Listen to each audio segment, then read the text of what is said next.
Assalamualaikum warahmatullahi wabarakatuh. Apa khabar semua? Alhamdulillahirabbil alamin wassalatu wassalamu ala asyrafil anbiya wal mursalin wa ala ahli wasahbihi ajmain.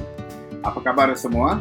Baiklah, saya Rudy M. Hans, Ketua Jurulatih Kelab Pidato Perdana Antarabangsa Kepentas, ingin berkongsi dengan anda semua, adik-adik semua, terutama yang ingin menyertai pertandingan pidato, sama ada Piala Tuanku Kursiah ataupun pertandingan pidato di mana-mana sahaja. Jadi saya akan memberikan beberapa tips, untuk menyertai pertandingan pidato. Sebelum saya menghuraikan bagaimana cara untuk menyampaikan pidato yang baik, ingin saya kongsikan cara penjurian di dalam pertandingan pidato. Baiklah, ada 3 perkara yang dinilai semasa kita berpidato, iaitu yang pertama adalah isi, yang kedua dari segi bahasa, dan yang ketiga adalah penyampaian. Jadi apakah dia? Isi, bahasa, dan penyampaian. Silakan.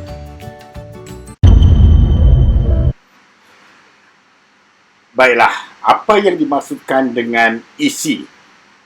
Dalam isi, kadang-kadang markah yang diperuntukkan untuk isi ini terlalu besar. Kadang-kadang 40 markah hingga ke 30 markah.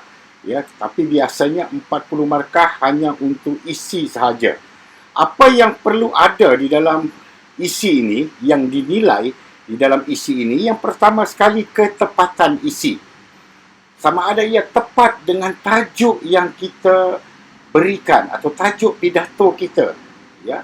Dan kita hanya ada 7 minit sahaja. Bila dikatakan 7 minit, maknanya paling kurang kita ada 3 isi utama. Ya, 3 isi utama. Kalau lebih dibimbangi, kita tak cukup masa. Jadi kalau boleh, biar kita tumpukan dengan 3 isi utama. Di dalam isi ada rangkai kata, ada huraian dia, dan ada contoh. Jadi ketiga-tiga ini perlu ada di dalam isi. Isi saya yang pertama, isi saya yang kedua, dan isi saya yang ketiga. Jadi perlu disebut nombornya. Anda perlu menyebutkan nombor isi, kerana ini adalah petua bagi menyedarkan juri bahawa kita beralih ataupun berada di dalam kerangka isi yang pertama, kedua, dan ketiga. Kalau kita tak sebut nombor dalam isi tersebut, kadang-kadang sukar untuk audiens kita ataupun juri kita mengenali sama ada yang mana satu isi atau yang mana satu huraian. Jadi kita perlu tentukan, terpulang nak gunakan isi saya yang pertama, ataupun mauduk bicara saya yang pertama, ataupun bicara saya yang pertama, terpulang. Ya, jadi ini adalah berkaitan dengan isi. Yang kedua, aspek yang dinilai adalah bahasa. Di dalam bahasa, kriteria bahasa, ada 4 yang akan dinilai. Yang pertama, kejelasan bahasa. Jelas kita sebut, ya, satu persatu, gaya bahasa kita, ketepatan maksud, dan juga sebutan. Jadi kalau anda semua menggunakan perkataan, mungkin rangkai kata di dalam bahasa Inggeris, bahasa Mandarin, ataupun bahasa Tamil, ataupun bahasa lainlah yang kita gunakan, perlu tepat sebutannya. Jadi jangan main belasah saja. Contohnya Grand Prix. Jangan buat sebut Grand Prix. Dia kena sebut Grand Prix. Ya. Kalau begitu juga chef, dimension. Jadi kena sebut betul-betul. Jadi belajar, berlatih, sebut rangkai kata tersebut. Ya, sebab kalau ini juga mempengaruhi dari segi markah bahasa. Dan yang ketiga adalah penyampaian. Di dalam aspek penyampaian, ya, dalam aspek penyampaian, Anda akan dinilai dari segi kelancaran, gaya, kesesuaian nada, intonasi, tinggi rendah, laju perlahan, susunan isi 1, 2, 3 dan juga adab kita semasa berucap ataupun berpidato. Ini gaya-gaya kita juga akan dinilai. Dan aspek-aspek penyampaian ini banyak saya akan huraikan di dalam cara menyampaikan pidato yang baik. Okey, kita lanjutkan.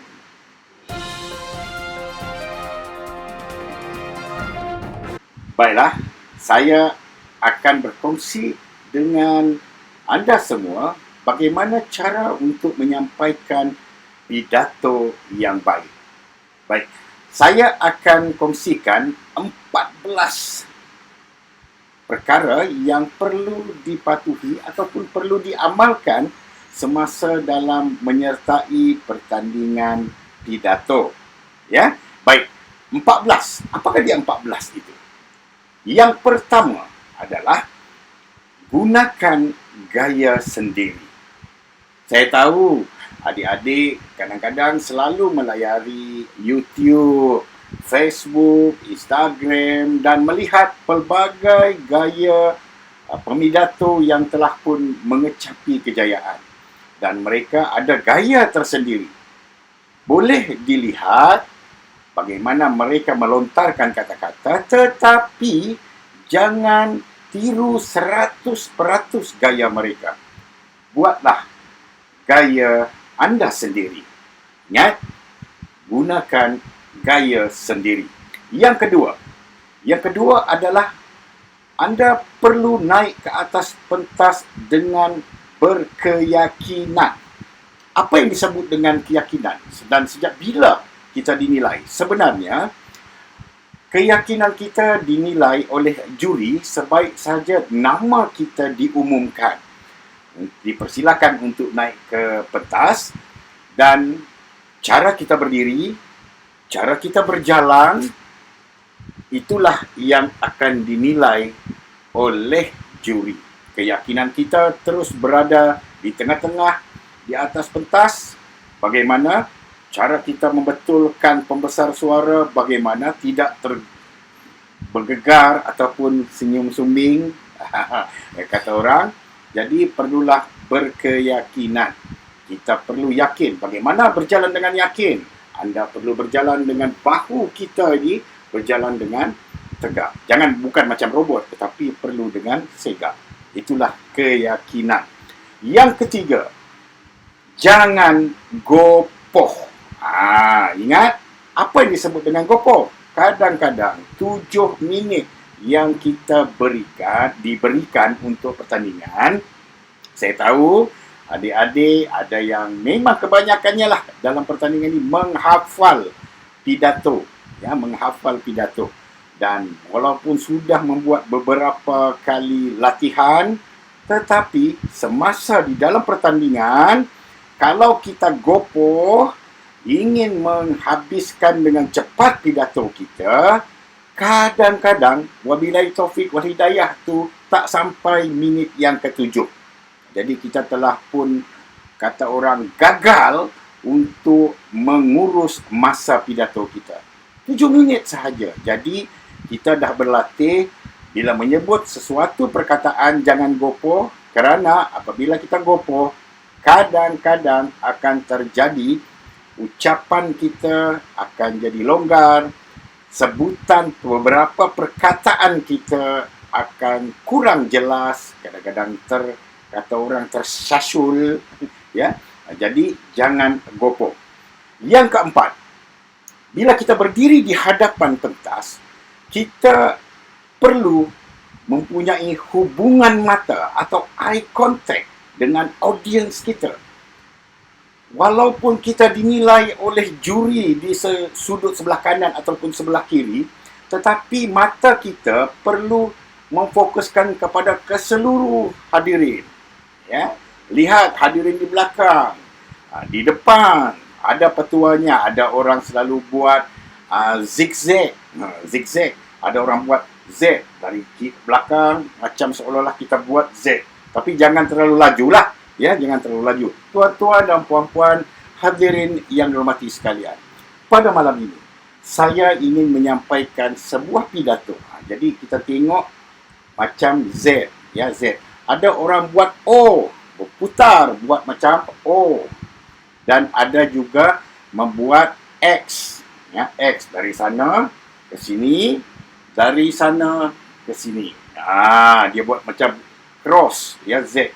Jadi itu kadang-kadang ada orang buat. Tetapi apapun caranya, anda perlu bercakap dengan audiens, ya, bercakap dengan audiens yang ada, bukan hanya dengan juri. Yang kelima, jangan mulakan ucapan anda dengan merujuk nota. Sebab bila anda mulakan ucapan dengan merujuk nota, itu sudah memudarkan keyakinan kita. Tajuk pun tak hafal, apalagi untuk meyakinkan ucapan kita seterusnya. Jadi, kalau boleh, walaupun ada nota kita sediakan ataupun ditulis di tangan ataupun di bawah, jangan mulakan dengan membaca nota yang ada kita sediakan. Ya, ingat, jangan mulakan ucapan dengan merujuk nota. Dan yang keenam adalah bercakap dengan audiens, bukan kepada audiens. Apa yang dimaksudkan dengan bercakap dengan audiens? Ya, bukan kepada audiens. Maknanya kita bercakap seolah-olah kita bersama-sama. Kalaulah topiknya itu untuk menjaga alam sekitar, seolah-olah kita akan bersama mereka untuk menjaga alam sekitar. Bukan kita bercakap kepada, maknanya kita mengarah. Anda semua perlu menjaga alam sekitar. Itu YB bercakap. Kepada, kita bercakap bersama, bercakap dengan audiens. Maknanya, pilih perkataan-perkataan di dalam pidato kita seolah-olah kita bersama-sama dengan audiens. Kerana ini adalah merupakan psikologi. Apabila kita bercakap dengan audiens, ya, bersama dengan audiens, maka audiens akan tertarik dengan ucapan kita. Kerana ia bukan ucapan mengarah. Baiklah. Seterusnya adalah cara yang ketujuh. Apakah dia cara yang ketujuh? Adalah rujuk nota apabila perlu sahaja.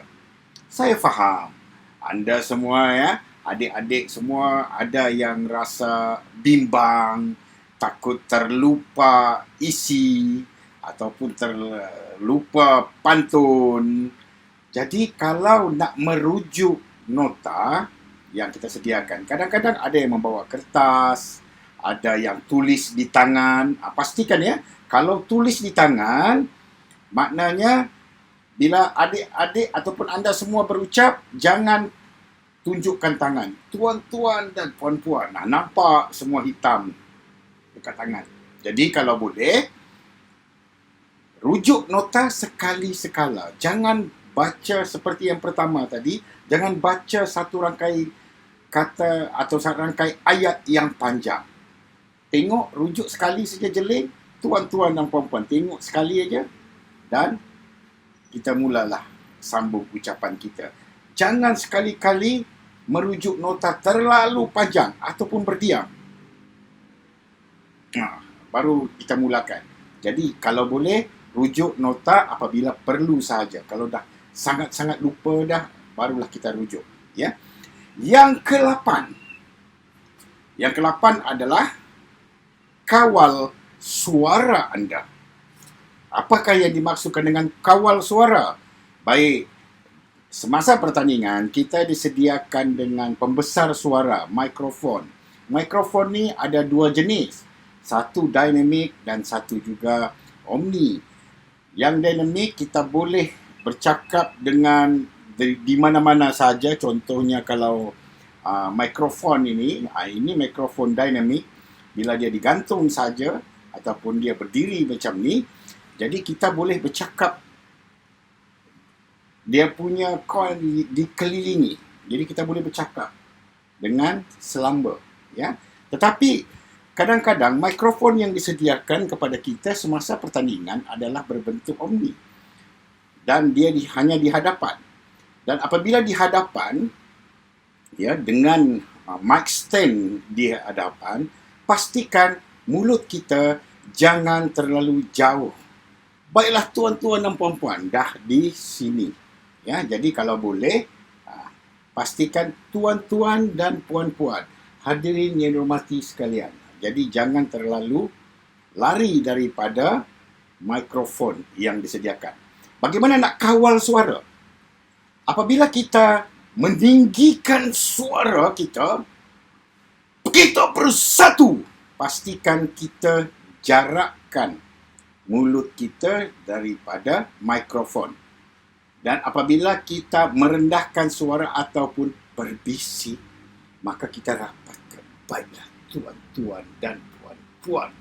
Katakan kita nak rendahkan nada suara kita, kita rapatkan mulut kita di mikrofon. Ada yang bertanya juga, ya, dalam kawal suara ni, berapa jarakkah mikrofon daripada mulut kita? Baik. Untuk praktikalnya, apabila kita menyediakan ada mikrofon, pastikan jarak dia sejengkal daripada mulut kita. Apabila kita membuat pemeriksaan suara, kan kita ada biasanya raptai. Pastikan apabila kita mencuba tu, jangan percubaan 1-2, jangan terlalu dekat. Biarkan jarak sejengkal. Ya, sejengkal. Percubaan 1-2 dah okey, barulah kita bercakap. Baru kita mula. Dan apabila kita nak kuatkan suara dalam berbisik, kita boleh rapatkan dan kita boleh jarakkan. Tetapi kalau dah kita cuba suara kita rapat, baru nak berbisik lagi, dia tak tahulah, dia makin rapat daripada dengan mulut kita. Jadi pastikan kawal suara anda, buat pelbagai nada suara, ya. Ada tinggi, ada rendah, ada kecil, ada besar.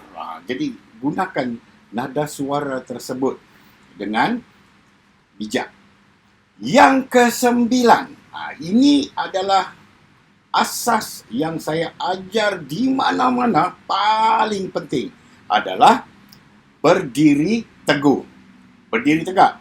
Apa yang dimaksudkan dengan berdiri teguh? Kita perlu berdiri, ya, dengan membuka ruang kaki kita. Ya, ruang kaki kita mengikut luas bidang bahu. Ya, jangan dikepit. Kalau dikepit takut tumbang pula. Jangan juga terlalu besar. Bila terlalu besar kita jadi macam hero pula. Tuan-tuan dan puan-puan. Dia kan nampak bila saya buka, walaupun anda tidak melihat kaki saya, tetapi anda boleh merasakan bahawa saya membuka kaki terlalu besar. Tetapi bila kita berdiri saja, kita tegak mengikut luas bidang bahu kita, kita nampak rasa selesa. Dan juga dalam berdiri teguh, jangan hayunkan badan kita apabila kita bercakap. Tuan-tuan dan puan-puan yang saya hormati sekalian, jangan terlalu membuai-buai badan kita kerana dibimbangi audiens kita akan tertidur kerana mereka telah dihipnosis. Dihipnosis dah ke kiri dan ke kanan, ke kiri dan ke kanan. Begitu juga ke depan dan ke belakang, ya. Kalau boleh, jangan berdirilah teguh semasa menyampaikan pidato. Yang ke-10, gunakan komunikasi non-verbal ataupun bukan verbal yang sesuai dan positif.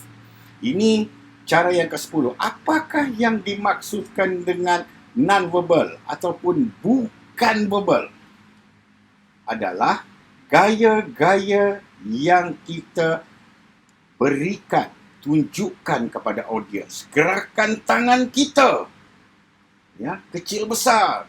Kita riak muka kita, raut wajah kita. Tunjukkanlah yang positif. Senyum, tegas. Bila kita menyuruhkan, kita perlu bersatu. Jangan sepanjang masa nak marah saja. Sebab kebanyakannya saya lihat ada yang pertandingan pidato dari minit pertama sampai minit ke-7 marah saja. Kita pun tegang aja mendengar 7 minit. Jadi kalau boleh pelbagaikan, ya. Gunakan komunikasi nonverbal bila kita sebut kecil, ya, bila sebut kecil macam mana kecil? Kecil ataupun kecil. Jangan kecil. Kalau kecil macam ni, dia walaupun betul tetapi bahasa tubuh ataupun komunikasi nonverbal tu tidak tepat langsung. Jadi kalau boleh kecil ataupun kecil. Jangan besar, bukan besar. Janganlah besar. Dia tak kena, ya, gaya-gaya komunikasi nonverbal.